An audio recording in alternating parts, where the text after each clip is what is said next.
ಮಹಿಳಾ ಮೀಸಲಾತಿ ನೆಪದಲ್ಲಿ ಸರ್ಕಾರ ಜಾರಿಗೆ ತರುತ್ತಿರುವ ಮಸೂದೆಗಳ ನಿಜವಾದ ಉದ್ದೇಶ ದುರುದ್ದೇಶ ಪೂರಿತವಾಗಿದ್ದು ಅವುಗಳನ್ನು ಪ್ರಸ್ತುತ ರೂಪದಲ್ಲಿ ಸಂಪೂರ್ಣವಾಗಿ ತಿರಸ್ಕರಿಸಬೇಕಾಗಿದೆ ಅಂತ ಕಾಂಗ್ರೆಸ್ ನಾಯಕ ಜೈರಾಮ್ ರಮೇಶ್ ಹೇಳಿದ್ದಾರೆ.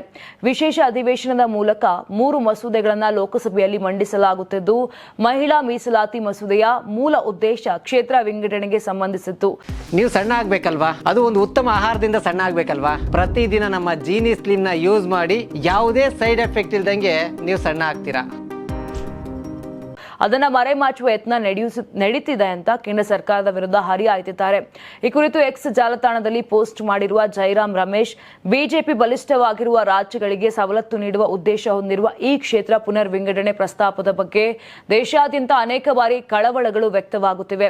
ಈ ಮಸೂದೆಗಳ ನಿಜವಾದ ಉದ್ದೇಶ ದುರುದ್ದೇಶ ಪೂರಿತವಾಗಿದೆ. ಅವುಗಳ ವಿಷಯವು ಮೋಸದಾಯಕವಾಗಿದ್ದು ಇದರಿಂದ ಆಗುವ ಹಾನಿ ಅಗಾಧವಾಗಿದೆ. ಅವುಗಳನ್ನು ಪ್ರಸ್ತುತ ಆಕಾರ ಮತ್ತು ರೂಪದಲ್ಲಿ ಸಂಪೂರ್ಣವಾಗಿ ತಿರಸ್ಕರಿಸಬೇಕು ಅಂತ ಹೇಳಿದ್ದಾರೆ. ಇನ್ನು ಮಹಿಳಾ ಮೀಸಲಾತಿಯಲ್ಲಿ ವಿರೋಧ ಪಕ್ಷದ ಬೇಡಿಕೆ ಸರಳವಾಗಿದೆ.